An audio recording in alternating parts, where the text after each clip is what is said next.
Hello दोस्तों, राधे राधे।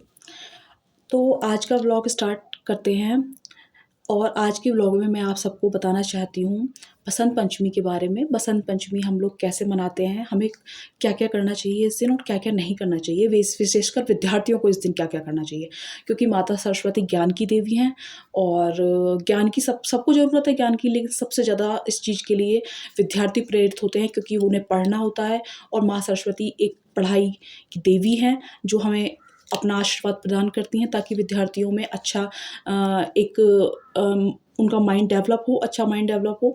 इसके लिए तो मैं आज आप सबको ये बताना चाहती हूँ कि बसंत पंचमी इस साल कौन से पक्ष में और कब मनाई जा रही है। तिथि तो सबको पता ही होती है कि पंचमी तिथि को मनाई जाती है, तभी हम इसको बसंत पंचमी बोलते हैं। तो देखिए, बसंत पंचमी इस साल 2024 में 14 फरवरी 2024 को मनाई जा रही है, जिस दिन बुधवार है और माघ महीने की शुक्ल पक्ष तिथि को बसंत पंचमी मनाई जा रही है। बसंत पंचमी का शुभ मुहूर्त 13 फरवरी 2024 से 14 फरवरी 2024 को तक 12:09 तक रहेगा। देखिए, मैं एक बार आपको दोबारा से बता देती हूँ। 13 फरवरी 2024 से 14 फरवरी 2024 के 12:09 तक रहेगा। तो बसंत पंचमी एक ऐसा दिन है, इस दिन एक अबुझ मुहूर्त होता है। मतलब अबुझ मुहूर्त का मतलब होता है जिसमें हम कोई भी कार्य कर सकते हैं, कोई भी शुभ मुहूर्त का कार्य कर सकते हैं। इसमें हमें कोई पंचांग देखने की ज़रूरत नहीं होती, कोई तिथि देखने की ज़रूरत नहीं होती, कुछ देखने की ज़रूरत नहीं होती। इसमें हम बच्चे का नामकरण, अन्नप्राशन, लड़की दिखाना या फिर गोद भराई, कोई नई वस्तु खरीदना, कोई भी कार्य इसमें हम कर सकते हैं। क्योंकि बसंत पंचमी का मुहूर्त ऐसा होता है कि इसमें हम कोई भी कार्य कर सकते हैं, सभी कार्य हमारे सफल होंगे क्योंकि ये माता सरस्वती का दिन है और माता सरस्वती सभी चीज़ों के लिए हमें विशेषकर आशीर्वाद प्रदान करने वाली हैं। तो बसंत पंचमी पर हमें क्या-क्या करना है? देखिए, बसंत पंचमी वाले दिन माता की मूर्ति या ऐसा भी हो सकता है कि आप कैलेंडर से भी पूजा कर सकते हैं या आपके यहाँ पे पहले से पिछले साल की मूर्ति रखी हो, उससे भी आप पूजा कर सकते हैं। देखिए, मेरा मानना यही है कि ज़्यादा से ज़्यादा कैलेंडर और या विग्रह या मूर्तियाँ ना खरीदें, क्योंकि फिर ऐसा होता है कि कुछ लोग तो ऐसे होते हैं कि जितने भी विग्रह या मूर्तियाँ घर में हों, उन सबको सुसज्जित करके रख देते हैं। लेकिन कुछ ऐसा होता है कि पिछले साल का उसको विसर्जित करते हैं, फिर नए साल पे नया लाते हैं।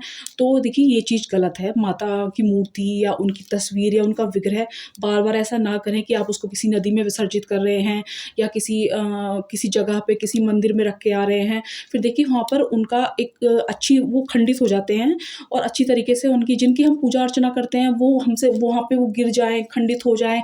तो देखिए, ये तो बहुत गलत बात है। ये तो हमारे लिए एक मरना है कि जिनकी हम पूजा कर रहे हैं, जो हमारी सेवा है, वही वहाँ पे हम गिर जाएँ। तो मेरा मानना ये है और मैं अधिकतर यही करती हूँ कि मैं ज़्यादा मूर्तियाँ नहीं खरीदती हूँ, ना ही कोई ज़्यादा विग्रह खरीदती हूँ, ना तस्वीरें खरीदती हूँ।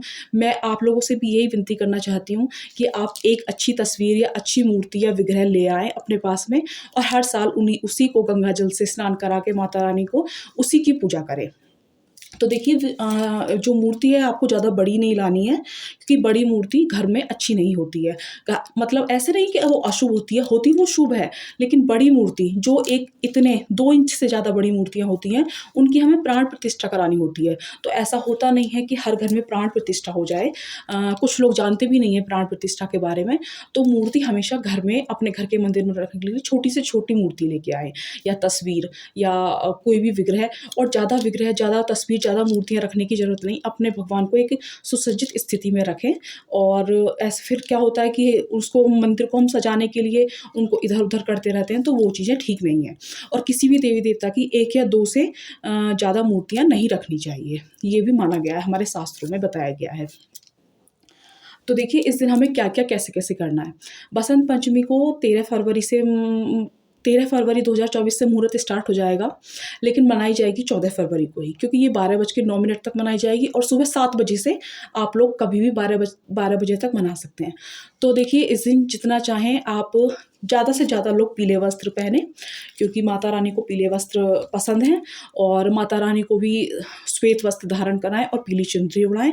अपने घर के सभी जो बच्चे हैं, जो आपके विद्यार्थी जीवन में हैं, उन सभी को हो सके तो पीले वस्त्र पहनाएँ। आप सब भी पीले वस्त्र पहनें और माता को पीली मिठाई भेंट करें, क्योंकि माता रानी को पीली मिठाई बहुत पसंद है, तो उनको पीली मिठाई भेंट करें। और माता अबीर अबीर होता है, अबीर शायद आप लोग नहीं जानते होंगे। अबीर को कहते हैं गुलाल, जो हम होली पर यूज़ करते हैं। सभी लोगों को पता होगा गुलाल। माता रानी को गुलाल भी चढ़ाते हैं। इस दिन इसको फगुआ बोलते हैं। फगुआ का मतलब इस दिन जो भी हम चीज़ें होली पर करते हैं, वो माता रानी के लिए बसंत पंचमी पर हम लोगों को करनी पड़ती है। तो माता रानी उस दिन से हम ये समझ लें कि उसी दिन से होली का एक ये जो फाल्गुन महीना है, वो स्टार्ट हो जाता है। तो इसी दिन फगुआ इसलिए इसे कहते हैं। तो माता रानी को गुलाल, पुए, ये सभी चीज़ें चढ़ानी चाहिए। और विद्यार्थियों को विशेषकर माता रानी की पूजा करनी चाहिए, माता रानी का श्रृंगार कराना चाहिए और खुद भी नए-नए वस्त्र पहनें और खुश रहें। अच्छे से अपने विद्यार्थी अपनी पढ़ाई पर, अपने विद्यार्थी जीवन पर ध्यान रखें। और देखिए फिर से मैं आपको ये चीज़ कहना चाहूँगी, अगर आपने मेरे चैनल को लाइक और सब्सक्राइब नहीं किया है, तो प्लीज़ मेरे चैनल को लाइक सब्सक्राइब कीजिए, क्योंकि आपके एक लाइक से, आपके एक सब्सक्राइब से हमें बहुत ज़्यादा आशा मिलती है कि शायद आप हमें पसंद कर रहे हैं और हमें देख रहे हैं। तो हमें भी लगता है कि हाँ, हम लोगों को पसंद आ रहे हैं, हमारी बातें शायद आपको पसंद आ रही हैं। ऐसा नहीं है कि हर व्यक्ति एकदम विद्वान होता है, वो हर व्यक्ति में बहुत सारी कमियाँ होती हैं, कि हो सकता है कि मैं आपको कुछ लोग मुझसे भी ज़्यादा चीज़ें जानते हों, तो मैं कुछ चीज़ें गलत बता रही हूँ, तो प्लीज़ मुझे करेक्ट भी कर सकते हैं। और कमेंट में आप लोग बता सकते हैं कि आपको वीडियो कैसी लगी, जानकारी कैसी लगी। धन्यवाद। राधे राधे।